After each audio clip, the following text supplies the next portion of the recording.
I'm going to give you guys my review of the Minnesota Lynx and the Seattle Storm game. Sorry, the audio might be shut. I'll try to fix it in post-production. But yeah, let's start off with the Minnesota Lynx and Napheesa Collier, of course. So she ends up not having the best game for her standards. She had 16 points, 10 rebounds, and 5 assists, which actually is decent, but she shot 7 into 18 from the field. It was 38.9% from the field goal and 42.4% true shooting. And she actually only got 2 free throws this game. 4 turnovers, which not good, I will say. If you watch enough Minnesota Lynx games, you know that Napheesa Collier live at the free throw line, bro. It's her and A'ja Wilson, and like I said, they about to go whistle for whistle when they go against each other. So I was shocked, honestly. Like, there was maybe a time or two where I feel like she should have got to the line that she did, and some of the stuff, I'm like, how is that a foul on Napheesa and everything like that? But yeah, like I said, most of the time the fouls, like, she goes to the line, I feel like it's pretty ethical. I feel like she's a pretty ethical, hooper. So yeah, not her best game from a shooting perspective, but, overall, 16, 10, and 5 is not a bad stat line, okay? Mind you, she also had 5 steals and 2 blocks. That's an insane stat line. And with this stat line, she becomes the only player in WNBA history to record 5 steals and 2 blocks in a single quarter. This was in the first quarter. She was on a heater. So yeah, that's why she's great. She gets it done on both ends of the floor. And I will say that her fadeaway jumper, it's too good. Like, she hit that 5 times in the game, bro. Like, literally one time she was gonna kick the ball out. She was like, fuck it, we ball. She went for it. And Napheesa Collier is just so much fun to watch. I don't know. Some people don't care for her. I don't know. I like her as a player a lot. She's the entire reason that I watch this team, bro. Like, she does a lot of stuff that doesn't, show up on the stat sheet, but I appreciate that and the fact that she's an unselfish player. She feels a double team, she'll kick it out, she sees a better shot, and I think that's what happened after Hatteman got the steal and everything, gave it to Napheesa. She saw one of the players is out for open 3, she kicks it, they get the 3, she gets the assist. Like, little things like that, like, she just plays so well, bro. She just plays so well, willing to set the screen, all those little things. Like, I don't know, I feel like Napheesa Collier best player in the world right now. I'm sorry. Then next up, I wanted to talk about Courtney Williams. So this was a bounce back game. Her last game, she went 0 of 10 or 0 of 11. She scored 0 points, bro. She was basically doing cardio out there. She got a few assists, but it was so bad the last game. But she came back. 23 points, 5 rebounds, and 4 assists. So she shoots 10 of 18 from the field. She hit a 3, 2 free throws, 2 turnovers, and then she gets 55.6% from the field and 60.9% true shooting. So yeah, she had some good shots this game, and yeah, she needed that bounce back game because that last game was horrible, okay? And then in terms of everybody else, Elena Smith gets 16 points, 7 rebounds, 3 assists, 2 steals. So she had some good moments this game.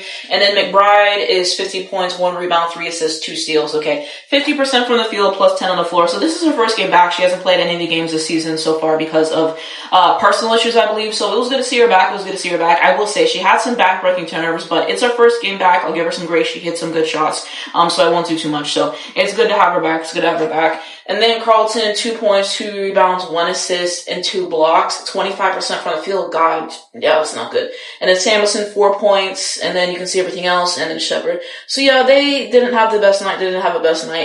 So there's that. And then here is everybody else, who contributed and everything like that. I thought, Heidemann didn't really play that much. So yeah, it is what it is. So why do I think that the Lynx won this game? I think just because, like I say, they play team basketball. Like, after, watching a lot of UConn basketball and everything, like, they very much remind me of that. I know Napheesa went to UConn and everything, but just, passing up shots for the better shot, playing team basketball, doing the rebounding, setting the screens, making those extra passes, all those little things. Like, they just play the right way. Okay, I guess some people might not like them and everything like that. Maybe they think they're boring to watch. I don't know.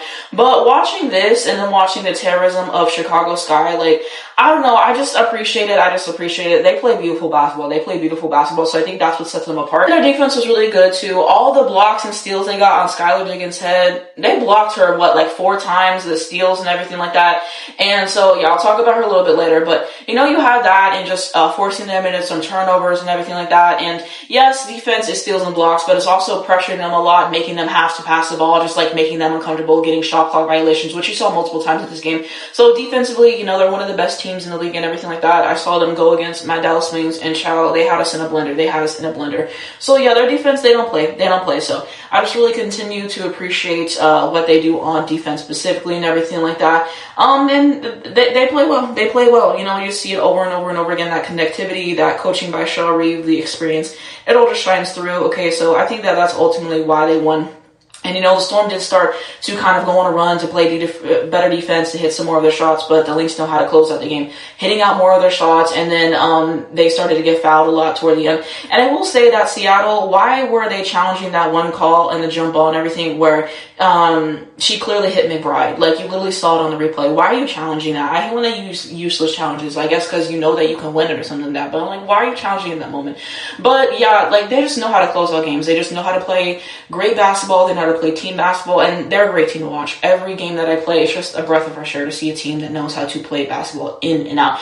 Even if they don't have moments that are great and everything, you know, they're pretty much always going to come back and everything. I've seen multiple games where, like, they haven't had great moments, but they always find a way to close it out defensively, offensively, hit shots in the biggest moments, and just trust each other. You know, I think it's great in that way. So I think that's why they won for the most part. Field goal 32-68, 47%. Not great, but I think it's a better percentage than the Storm, but we'll have to look at that. 3, 7 of 19, also not great. They cashed in the most of the free throws, 11 of 12, 12 turnovers, 35 rebounds, and 18 assists. So that's the full stat line and everything. So yeah. That's kind of my overall thoughts. I think it was really enjoyable to watch. I think it was a fun game from that side in terms of Minnesota. Let's go on to Seattle. So they were 29 of 67 from the field goal, so 43.3%.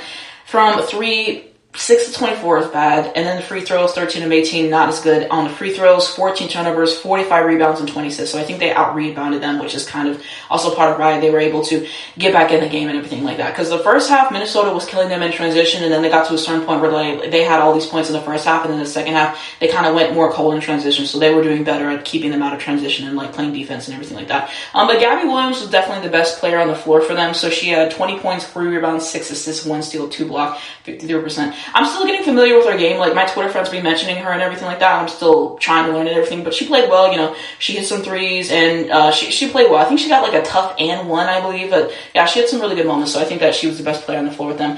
Ezzy Magmagor, 6 points, 10 rebounds, 3 assists, 30% from the field. That's not great. Nneka Onwueke, 11 points, 8 rebounds, 1 assist, 2 steals, only 35% from the field. It's not great.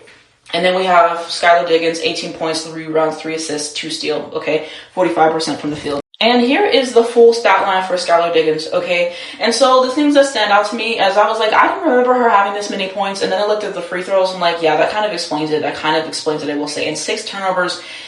It's not good. It's not good. So 6 turnovers and 3 assists. It's not great. It's not great. She had some good moments in this game. She was able to get some tough shots out. But whenever you, they get blocks and they get steals on you, and, some turnovers and stuff like that she had in this game. I don't know.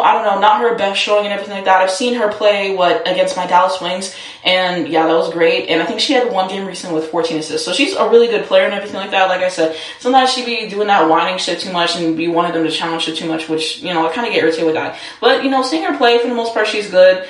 So I will say that. Not her best game and everything like that, but, it is what it is, And then everybody else, Erica Wheeler, 10 points, 3 rebounds, 3 assists. Okay, 66% from the field.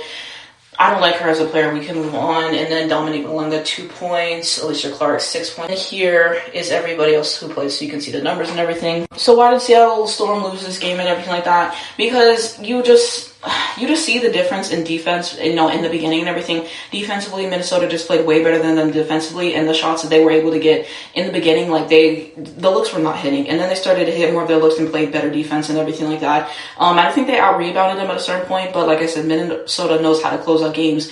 So there was that. They had better coaching and everything like that. You keep fouling them down the stretch. So that's certainly not going to help you. And Minnesota they play better. They take better care of the basketball for the most part. They have some boneheaded turnovers, but they're just the better team. They're just the better team. Okay, like Seattle, I don't know, they had good moments, they had good stretches and everything like that, but I just know Minnesota against any team, they're probably going to find a way to finish the deal, so that's what they did. But yeah, this was a really good game to watch. Sorry the review's a little late. I don't know why they scheduled this, Dallas and Chicago on the same day, so my Dallas review is out now. I'm going to post this in the morning, and then I'm going to post my Chicago review later, because I need to watch that game before I give it. But let me know what you guys think down below and everything like that. We ride with Napheesa Collier for MVP. It was a fun game, and we can continue that conversation. Also, I used the reel out for these, by the way.